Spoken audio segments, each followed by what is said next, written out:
want to do something a little bit differently. I've been sitting here thinking to myself,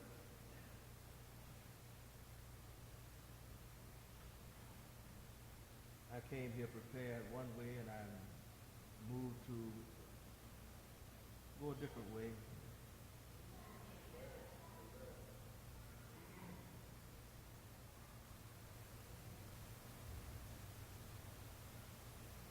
I just want to talk to you for a few minutes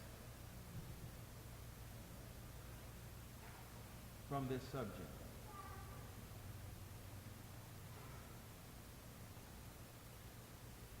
Just as much, but more than ever.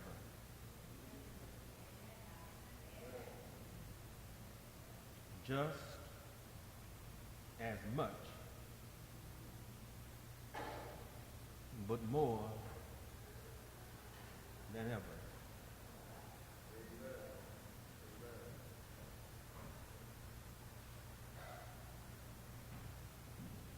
It is fair to say that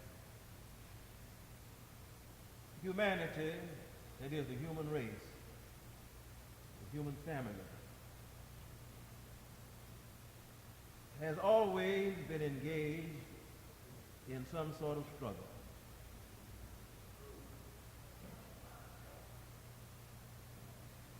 From the earliest beginnings, all down through the corridors of time, to this present day, human beings have always been engaged in some struggle.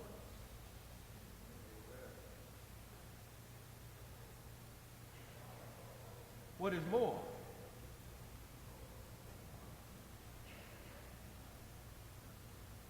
from time to time, those struggles have reached what I call crisis proportions.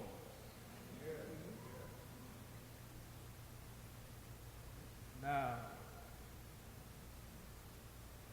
when you talk about struggle, you're talking about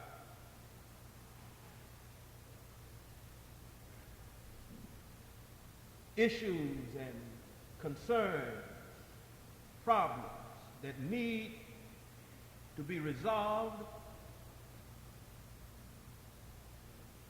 and the process through which one attempts to get that done. That's what struggle is all about. Engaging in activities and actions and processes that are intended to resolve some kind of problem or some kind of trouble. That's what a struggle is.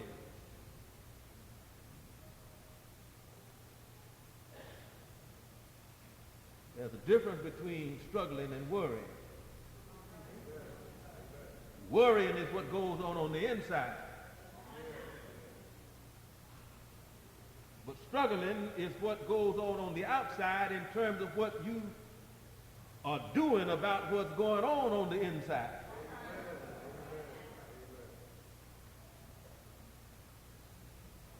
So humanity has always been engaged in some sort of struggle. But I repeat, there are some struggles that are more serious than others, and in fact there are some that reach crisis proportions. In other words, there are some struggles that become critical.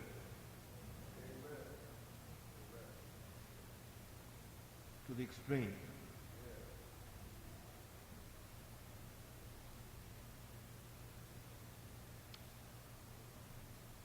The enslavement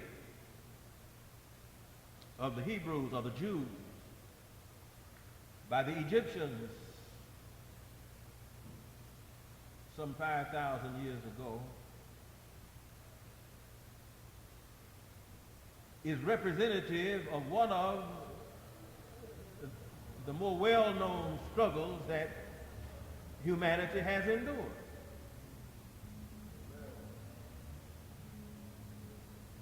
And We all know how those people prayed and moaned and groaned and complained and reached out to God for help. They did not have any resources among themselves to resolve the problem. I'm sure they protested, and I'm sure that they tried to get the local politicians in that day to hear their cries and to hear their pleas and to hopefully persuade the Pharaoh to be merciful and compassionate toward them. I'm sure they did all of that. But above all, they prayed and they called on God to help them.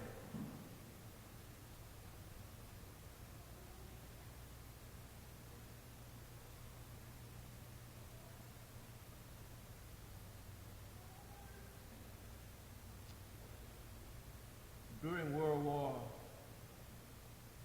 II, when Hitler determined that to eliminate all Jews would be the final solution to all of the problems, economic and so on, and social, that were being realized in Europe. I'm sure that when he marched many of those people off to those camps, Auschwitz and others, where they were gassed and killed by other means, that many of those people prayed and called on God, asking him to help.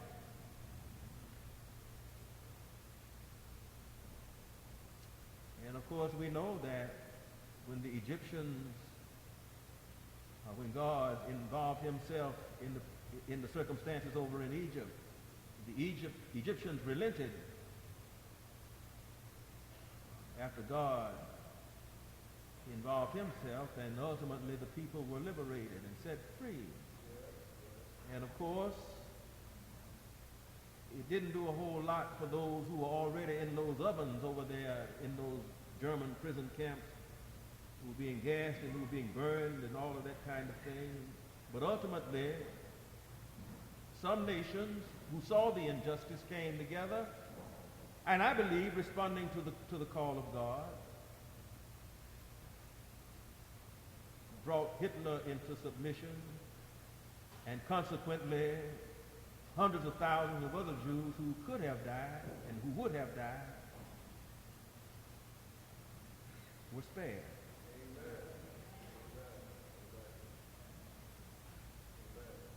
And so you say, well, Pastor, what does that have to do with us today?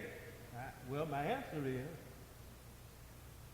that during those struggles and those crises in those days, along with others where people call on the name of God for help, including our own people, right here in this country, when we were going through enslavement,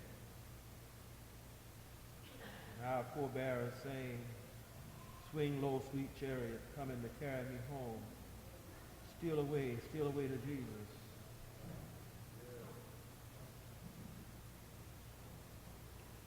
They were calling on the name of God for help.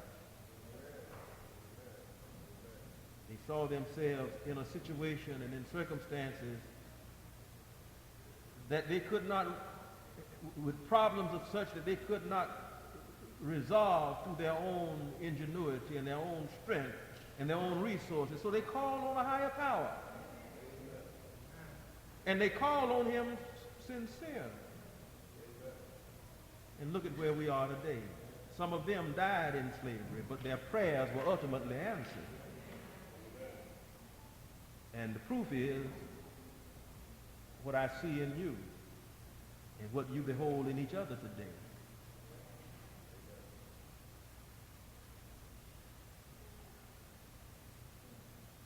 But something is happening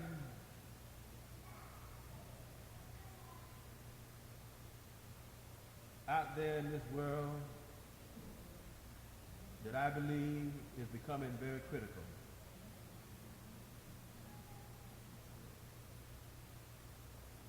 And we need to call on God for help.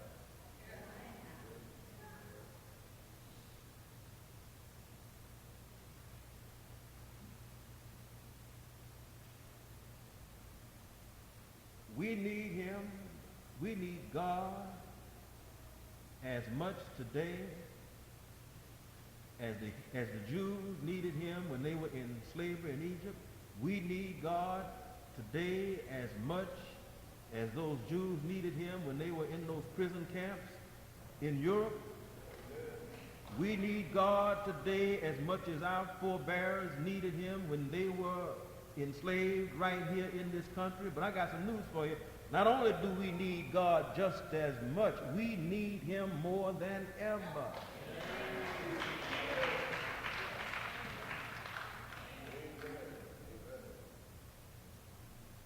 And let me tell you why.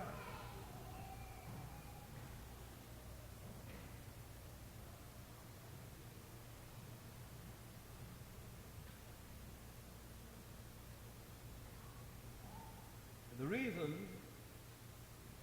is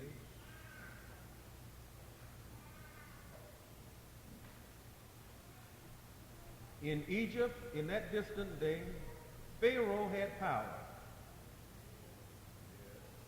Pharaoh had large armies. Pharaoh was a strong man. But Pharaoh didn't have the power to destroy this world. Do you hear what I'm saying?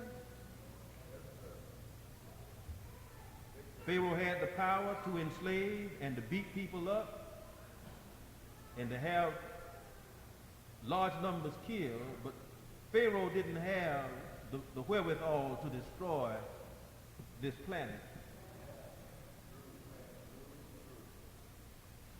Even in World War II, just to show you, with all the bombs that were dropped in Europe and in Europe on Germany during World War II,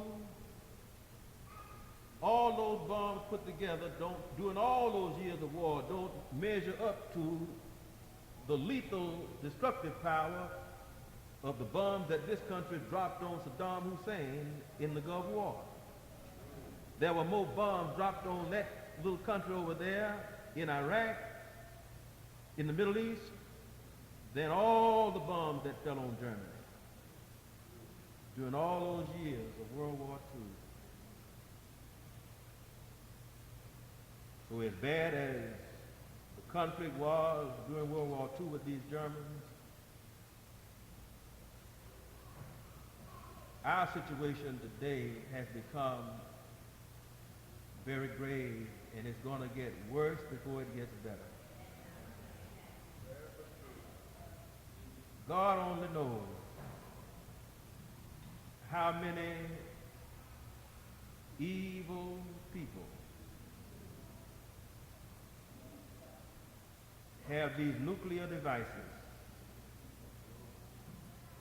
just waiting for an opportunity to use them.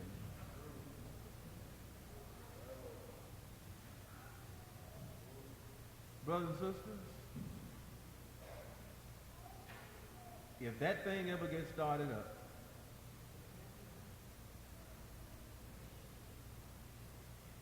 don't you delude yourself. You forget about these movies and things that you see on TV. You know, where these things happen and then the movie is over and everything is back to normal again and everything is, it ain't gonna be that way.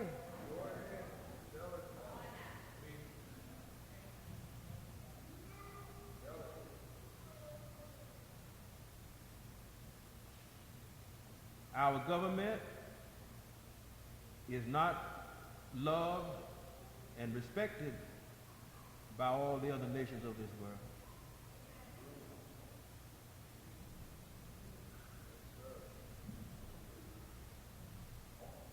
Our government is not respected. Our government is not appreciated or admired by all the other nations in this world. In fact, by most of the nations in this world. Most of the nations in this world are afraid of this nation. Silence does not bespeak support.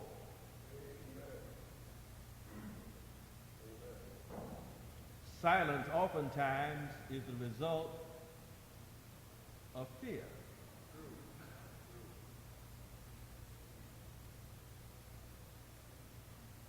There are a lot of people out there from different parts of this world who would love to see nothing more than this nation brought to its knees. And that concerns me because I'm in it. And you're in it.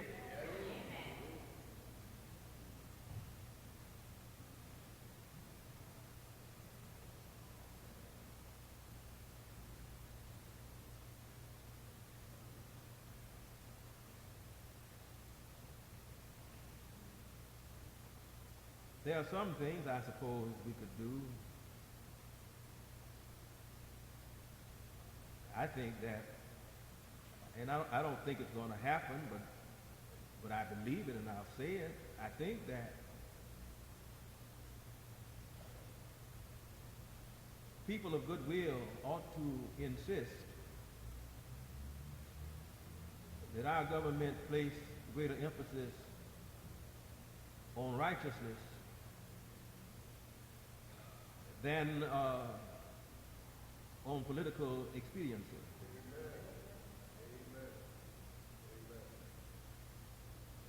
That is where the trouble is and the problem is in all corners of the world today. The issue for most has to do with what is politically expedient as opposed to what is righteous.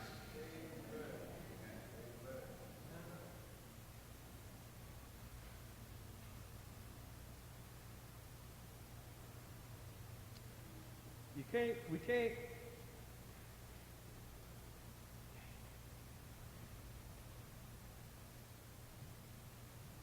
at this level and with the stakes being so high, you can't afford to be hypocritical.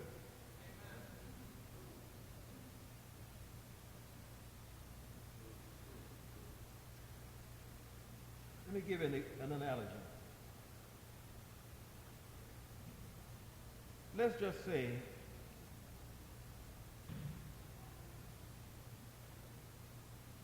Sister Johnson, that you and I are neighbors. We live next door to each other. And let's say, Billy Graham, that you are also one of our neighbors. And I'm telling you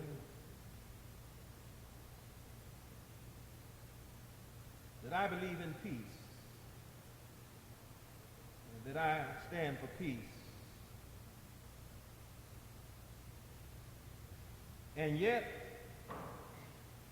whenever you look in my backyard, I'm making more guns. You understand me? Now I'm telling you, you don't have to worry about me. I'm a peace-loving man. And yet, when you look in my backyard, you keep seeing all these guns. At some point, you begin to wonder, well, what is... I'm his neighbor. And Sister Johnson is our neighbor. And he keeps building guns.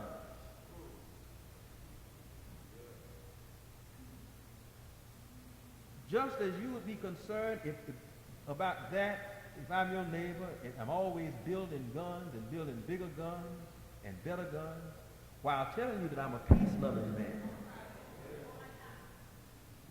it's going to make you suspicious of me. And what are you going to do? At some point in time, you're going to say, well, now, I hear what he's saying, but I don't believe that that can possibly be true. And so I better build myself some guns. And then Sister Johnson sees you building guns and sees me building guns. She said, well, what are they up to? I better build myself some guns. That's the kind of thing that's the kind of psyche that is operating in the world today. Nobody at that level trusts anybody. And all it takes is for just one of them to start this thing up by detonating a nuclear device, either here or in some other country somewhere. And brothers and sisters, you're looking at the beginning of the end.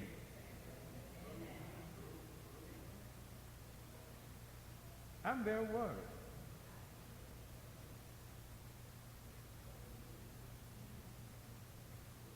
I suppose, I guess it was necessary, predicated upon the information that we have for the president to do what he did in the Sudan and in Afghanistan. But I can tell you that that's going to bring that stuff over here. It's going to bring it over here. Just as sure as that sun is shining out there today, I'm telling you, it's coming to this country.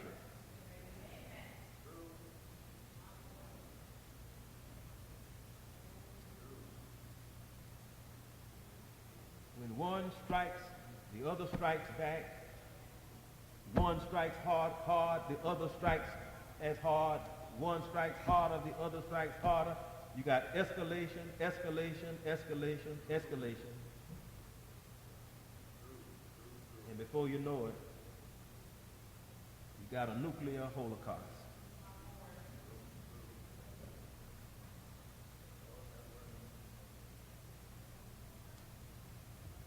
I ask you at all the time today to pray, and I ask you to continue to pray that God will come and help us. We need him as much as people have always needed him.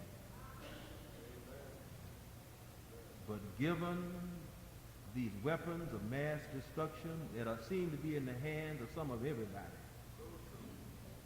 we need him now more than ever before. I'm so glad that they wrote that song, I guess back there some 40, 50 years ago. If we ever needed the Lord, we sure do need him now. Need him.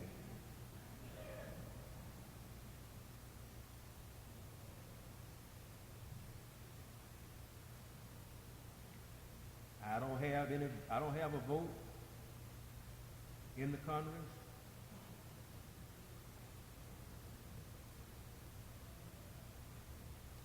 I don't have any soldiers under my command. I have no planes. I have no bombs. I have no bullets.